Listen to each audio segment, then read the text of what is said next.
What is up, everybody? I'd like to thank you for coming and checking out our first video that I'm just about to post. I think it's fitting that the first video slash podcast that me and Gunnar sat down and talked about was Mortal Kombat. Mortal Kombat has a special place in my heart, especially when it's not being ripped out by Kano. Kano wins. If you're born in the 70s, 80s, and you grew up in the arcade era, which I did, I lived in arcades. Fighting games is a genre that's been long dead. I got to watch the 1995 movie in the theaters, and it's just kind of cool to see Mortal Kombat back on the big screen again after all this time, and to sit down and talk about it. In this first video, we just did a little test run. We did about 20 minutes to make sure everything was good and set up, so it's kind of part one of part two, or maybe three. We'll see how long it lasts. And we just kind of sit down and talk about our feelings about the new Mortal Kombat and just, see how it goes. So please just watch the video. We're going to try to make this as interactable as possible, so when you're done watching it, I'd love to hear your feelings on the Mortal Kombat movie itself. We'll put down in the comments below, I'll have a little list of things that you can interact with that I'd like to hear about you, and then we'll talk about them in the next episode. So thank you very much. Peace out.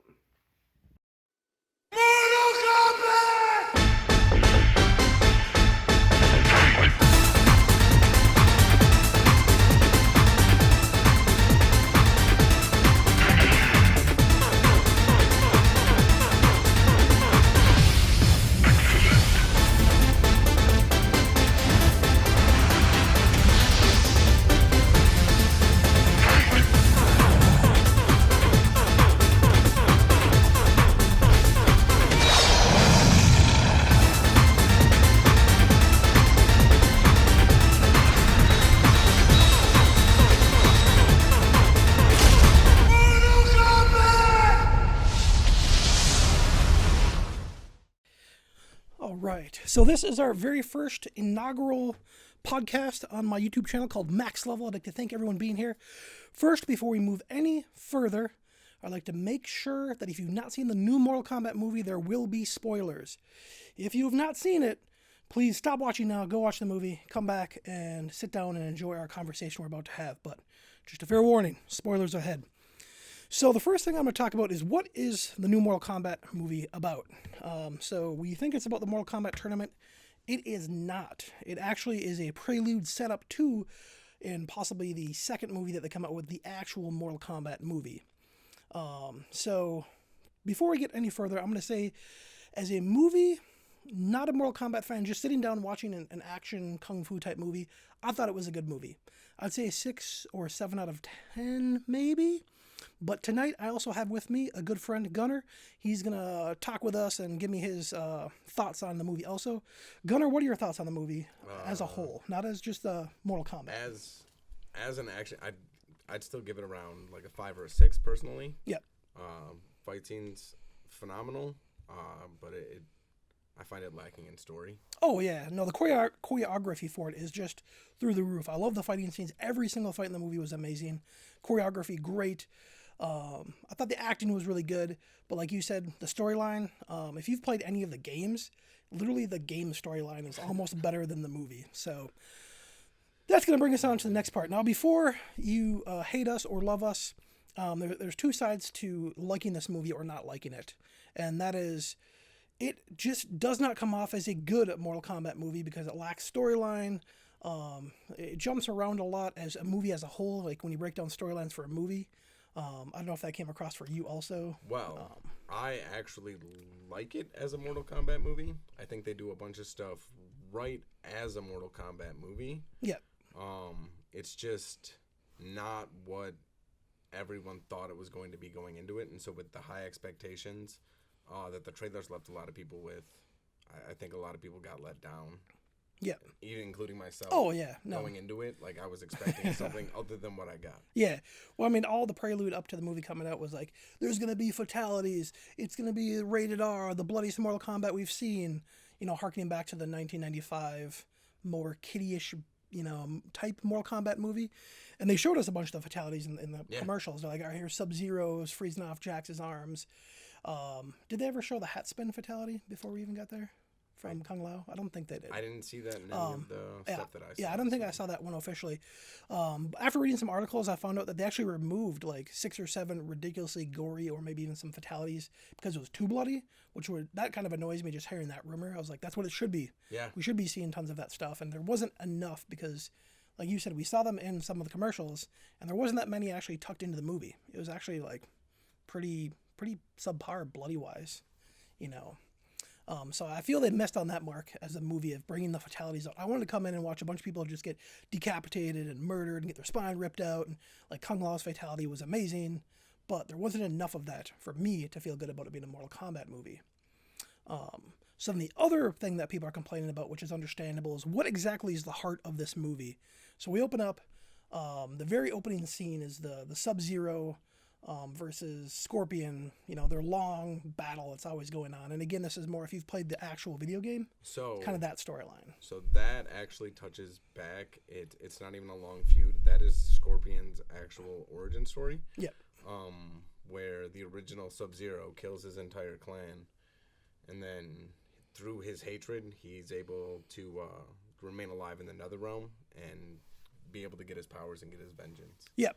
So and that is that. So I loved that. Yes, and that's the one thing that a lot of people don't understand. There's so many characters in this movie, and they didn't even put a ton of characters in it. It was actually a low count of characters in it that we didn't know what was going on. Even if you are a Mortal Kombat fan, there's a couple characters in here that you may be like, who are those guys? And if you're not a Mortal Kombat fan, they really hardly touch base on anything. So now the expectation is going into this movie, you should know Mortal Kombat. This could have been a great TV series. I think if they would have went down to each character, I think it would have been phenomenal. Because I don't think they told enough story. It's like if you go into this movie and your expectation as a director or as making this movie is that people should know what's going on, that's good and bad. Because then you can skip a bunch of backstory. You can just get to the good stuff. But I feel there was just too much jumping around in the movie. And again, you open up with the Scorpion Sub-Zero clashing, which, funny story is, they may already actually be making a prequel to this, just on those two they've been talking about. We'll see where that goes. But then right off the bat, we meet up with the actual main character of the movie, and that was Cole Young. So now he's supposed to be the action hero of the movie. This is what it's supposed to be set on. But when you get about a half an hour into the movie, you don't feel that way. That you don't get no attachment to him. You don't feel anything for him or like any of the characters pretty much. You don't feel it for anybody. Throughout the entire film, I could care less what happens to Cole Young. Yeah. During the entire movie. Mm-hmm. And that's supposed to be what you're supposed to attach to. If something happens to him, or again, it's part of the movie that they want to attach you to some character, at least to bring you involved emotionally, and they don't do that anywhere. Yeah, I mean, I was more emotionally attached to the opening fight scene between Scorpion and Sub-Zero. Yep. I was more attached to Scorpion. Yeah, they set the bar real high right off the bat. Yeah. And then they're like, boom, bam. And again, they kind of try to set that up, I'm guessing, because obviously Cole Young is an up-and-coming... No, he wasn't up-and-coming. We talked about that. He was actually just a washed-out UFC MMA-type fighter.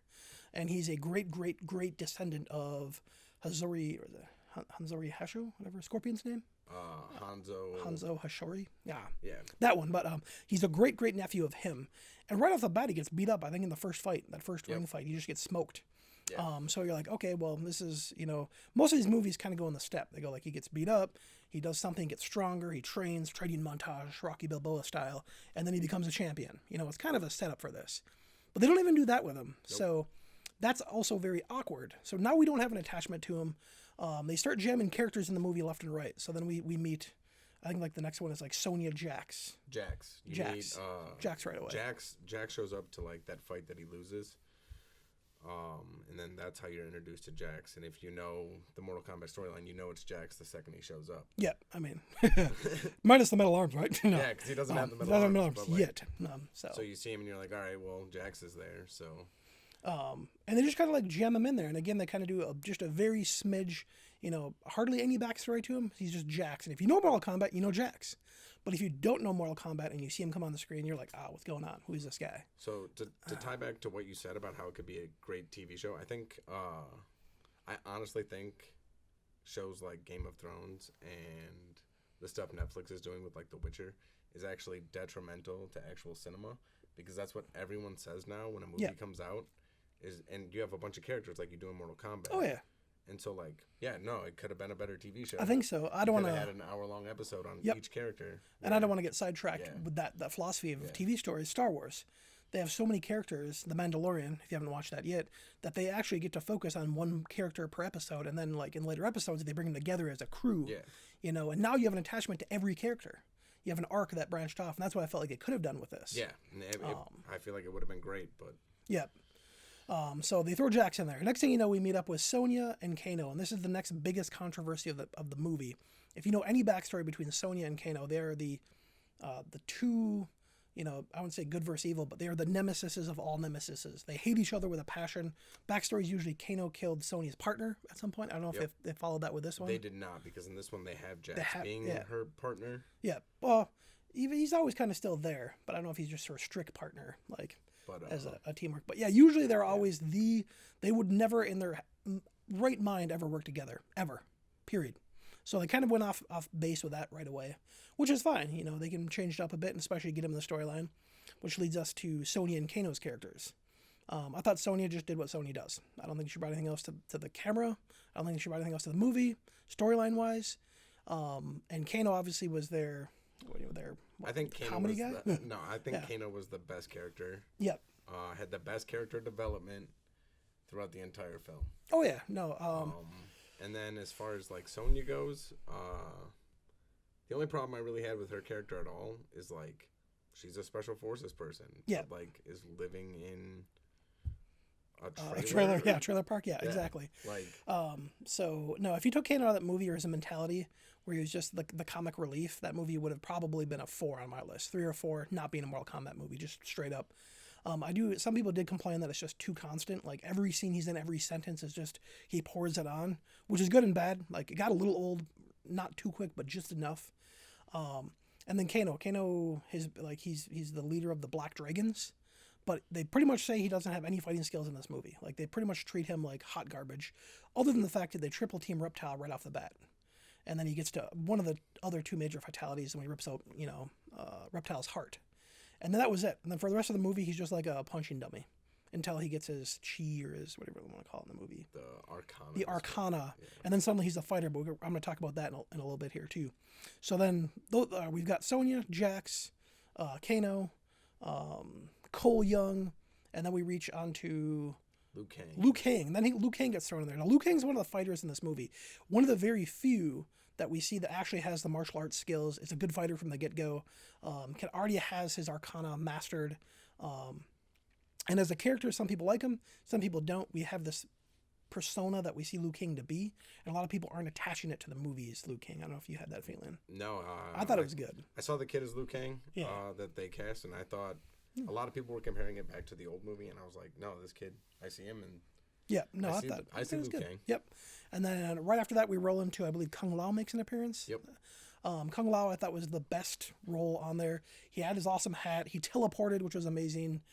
He got to have a fatality, which I feel the movie was still lacking. Yeah, he had the best fatality. The best fatality on a character that got 10-second screen time. Screech, whatever her name was. Which is another character that if you're not a Mortal Kombat fan, you probably don't know anything about. Which kind of harkens back to not having a storyline with anything, like not telling backstories on characters. It seemed to me like they literally used her as a throwaway character. Yeah, like we're gonna bring her on, and then boom, she's dead. There's more influential characters and like characters that are popular throughout the series that they could have used in that role, that filled that role throughout the lore of the game. Yep, exactly. And again, we don't need to throw characters in this. Well, let's build up some characters and make the fatalities worthwhile. I feel that's how they should do, than just toss them into a fatality. And then suddenly we throw Raiden in there. Raiden in this movie I thought was worthless. I didn't think they even needed him in this movie. Like all he did was show up and shield them because he's the defender of Earth, Raiden. Yeah. And then he couldn't intervene at all. So he's just like basically like, all right guys, come in my house and I'll put a giant lightning shield up that can be stopped if you kill this item in here, whatever.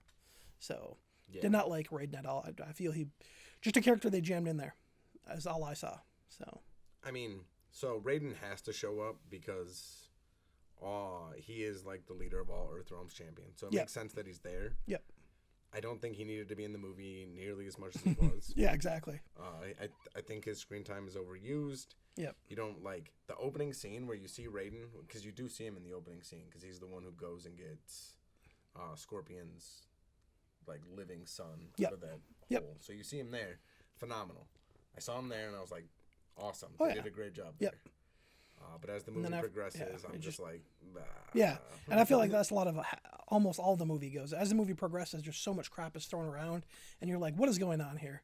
It's jumping around so much. And then they keep jamming new characters in. Then we see Shang Tsung appears. Shang Tsung is a 1,000-year-old sorcerer who was part of being earlier Mortal Kombats. He would win until he end up passing it on to eventually Goro, which we'll talk about in a bit. But Shang Tsung's a 1,000-year-old sorcerer, the power to steal souls. So the one thing that I was surprised about is that they chose Shang Tsung. Yep. Because typically, even in the older games, you have Shao Kahn sitting on the chair watching the tournament. Yep, the champion. And so you even see him in this movie sitting like a statue On of his him throne. sitting Yeah. on the throne. Yep. A And prelude so, to the next movie.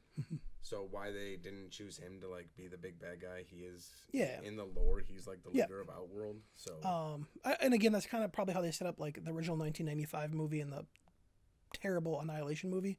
Is it's going to be Shang Tsung and then you beat him and then we lead up to Shao Kahn. The problem is this movie throws us in like 5 storylines. So is it Sub-Zero Scorpion? Do we care about that again? Do we care about the Cole Young? Now is Shang Tsung the biggest bad guy here? Is he like the final boss? You know, at the end of the movie, he really wasn't even the final boss. It was still the Sub-Zero Scorpion fight. Yep. Partially with Cole. So they threw Shang Tsung in here, which I think they had to because he I don't know if he's the one that runs the Mortal Kombat, kind of like the original 1995 movie. He's this island, even though they're not. You know, who knows where the Mortal Kombat's going to be? We don't know. What I got from this movie is that if you watch the movie, you think he's the leader of Outworld, and he's trying to take over and take control over like Earthrealm. You'd think that. So. So I don't know.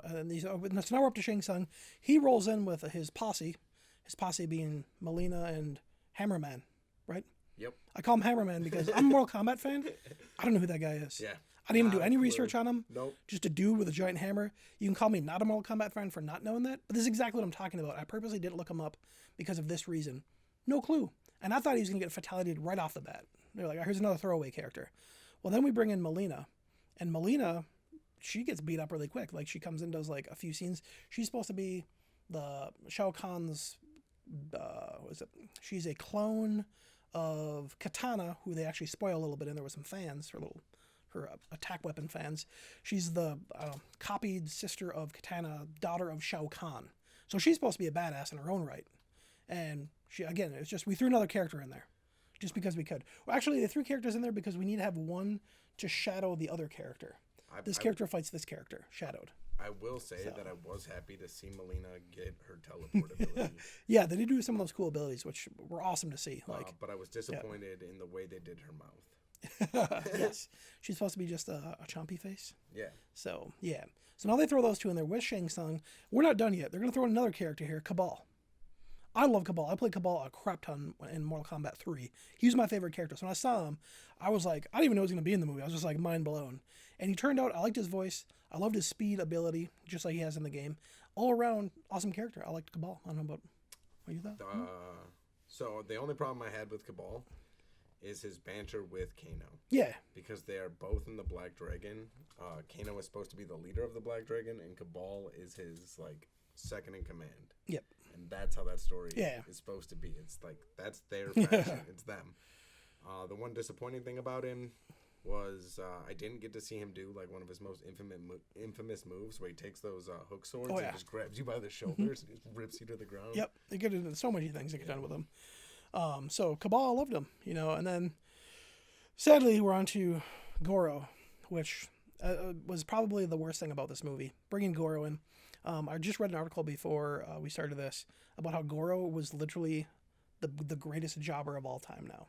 If you don't know what a jobber is in wrestling, it's the guy who loses on purpose because that's what they do. That's their job, is to lose. Goro is the prince of Outworld, or the champion of Mortal Kombat. He's the one that won the past like 500 years, whatever. If you go look up the actual backstory, he's won a metric ton of Mortal Kombats. And we're going to throw him in against Cole Young, who hasn't found his chakra yet. Lost the last fight he was in. Lost the last fight he was in against some average Joe, and now he loses because he finds his superpower ability mid-fight with Goro, and then boom, Goro's done. That's it. And that wasn't even before the end of the movie. That was like probably 3/4 of the way in, not even at the end. So you just took what should have been one of the follow-ups. It should have been the final boss or the final fight before Shang Tsung, if that's how they're going to finish, or in this movie, the final fight before Shang Tsung, before Sub-Zero, and they're just like, nope, you lose. And on top of it, what was Cole Young's superpower? To this day, I don't even know. Was it Hulk Hogan from wrestling, where you hit him and he gets angrier, and you hit him and he gets angrier? And it was like, well, then stop hitting him, and you can't lose. So talking about Cole Young's superpower, he gets this weird metal shirt. Yep. And when he gets hit, it turns red. For the life of me, I don't get it. I don't get what that red stuff on his shirt's doing. Yep. And then out of nowhere, he gets like a billy club, and then a billy club with a blade on it. Yep. Never seen him use a billy club for the whole movie. Yep. How he knows how to like perfectly fight with these weapons is beyond me. Yes. So. And then my biggest problem with his superpower is like, so Liu Kang has fire. It doesn't really affect his life. Kano has the laser eye. This metal shirt appears on him, and then it doesn't come off for the rest of the movie. How does he ever get it off? Nobody knows. No, there's just so many questions. So not only have questions about a bunch of these characters, backstories if you don't know them, now they're just throwing things in that even Mortal Kombat people don't know what's going on. And I'm just like, what is... and then from that point, it's just a spiral of like, crazy stuff is happening from this point forward that just make you go, what's going on? And this is where it lost me in the movie, real bad, from that point forward. Well, first I'm reeling from Goro just getting, I think, decapitated or something. Is that how he died? I can't remember. No, he gets his hand chopped off. Yeah. And then... So here's my opinion on the Goro fight. I don't think he died. No, I don't think any of them died, actually. No. The saw blade that Kung Lao did, she died. We'll talk about that in a bit. And then Jax's fatality, when you get to see that. Yep. Against Hammerman, he died. Yep. But yeah, because at the end of like that fight scene, you see like that black cloud show up, and it takes Goro's body. Yep. And so that's why doesn't take all their bodies. Pretty sure it goes through. I thought it scooped them all. Him and Sub-Zero. Yeah, it's just him and Sub-Zero that it grabs that I remember. Gotcha. Because they did that cryptic thing at the end where Shang Tsung was like, death isn't the last thing, or some weird one of his like cryptic things. And I'm like, oh great, it's a dream sequence. All these people dying doesn't matter. It just is the first step. So we're gonna see them all again. So if that's true, why don't we just do a bunch more fatalities? And was it 20-minute mark? Yep. Why don't we just do a bunch more fatalities and have them all come back in the second movie anyways? Because death isn't the final thing anymore. But so we're going to wrap this up here. We just hit the 20-minute mark. To finish this off, I want to finish up with a final fight where we're trying to figure out what's going on with this movie, this ending, what happened. It comes down to Cole Young touching his the spear from his great ancestor, summoning Scorpion, and then they like 2v1 Sub-Zero to beat him, and they kind of trade off beating up on him at the very end there. So you figure his ancestor would want to come back and get the final redemption. Like, I want to come back and beat him up. I waited thousands of years to get my redemption, but I'm gonna get half beat up Sub-Zero. So not only did we build this entire movie up for this one giant final fight, it was just a worthless fight. It was like, all right, you get to beat up on a half beat up Sub-Zero because you got beat up by Cole with his super armor. But that fight gives us the coolest scene in the entire movie. Oh no, yeah. And it's right when Scorpion shows up. Hits him with the chain. That's the number one part of that movie. Hits him with the chain. The music kicks in. Don't get me started on the music for the rest of the movie because I love the music in the 1995 movie. And he says, "Get over here," and that's the best part of the movie. And it sucks that that's like the last probably 10 minutes of the movie, and then the rest of it was like, And that was, breaking it down just in our little 20-minute window, which in part 2 we're gonna keep spinning it. We're gonna keep talking about it. It didn't come off how I wanted it to as a Mortal Kombat movie. It was a great fight movie. It was a great action, great choreography, great CGI. But as for storyline and everything else, I did not like it. It was horrible. So, final thoughts on it? For me, I'll give it a 0 out of 10 for story. Yeah. It's great seeing the characters that I grew up with come to life. My favorite part about the entire film was the joke that like the problem everyone had with their little brother, where they do like the spin kick. Oh yeah, the sweep. So what do you do? Low sweep the whole time? Yeah. Yep. I think that was like my favorite part. I laughed. Yep. I actually laughed. That was definitely good. But it left some things to be desired. Yeah. Some things that I hope I see change in the upcoming ones. Yep. But all right. Well, I want to thank you guys for sitting down and listening to us jibber jabber. What I want you guys to do is comment down below what are some of your thoughts on the movie. And on part 2, we will not only respond to your comments, but we'll add to this. And we may even make it longer, 30 or 40 minutes. This is kind of our first test run. But I appreciate it, guys. And I'll see you in part 2. And thank you for coming, Gunnar. I appreciate it. No problem. Anytime.